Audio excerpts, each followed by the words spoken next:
সংবিধান বাংলাদেশের নাগরিকের অধিকার দিতে পারে নাই, সেই সংবিধান দারিদ্র এলাকাকে অধিকার দিতে পারে নাই, সেই সংবিধান আলেমদেরকে জঙ্গি বানিয়েছে, সেই সংবিধান বাংলাদেশে থাকতে পারে না।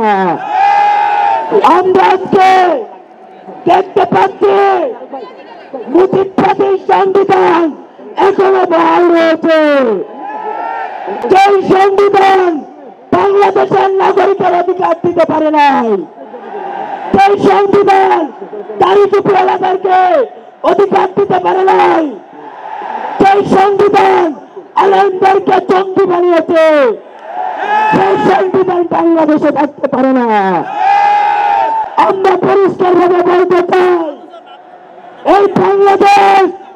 এই বাংলাদেশের ছাত্র জনতা কখনো বুলেটে ভয় পায় নাই, সেই বাংলাদেশ বুলেটে ভয় পায় নাই, সেই বাংলাদেশকে ষড়যন্ত্র দিয়ে রুখে দিতে পারবে না, আমাদেরকে বাধা দিতে পারবে না। পরিষ্কার ভাবে বলতে চাই, আমরা যখন ঘর ছিঁড়েছিলাম, আমরা যখন বলেছিলাম আমরা নাও ফিরতে পারি, আমাদের ফেরার আর কোনো ইচ্ছে নাই, কিন্তু এই বাংলার জমিনে ফেসিবাদের কবর রচনা করে দেবো ইনশাআল্লাহ।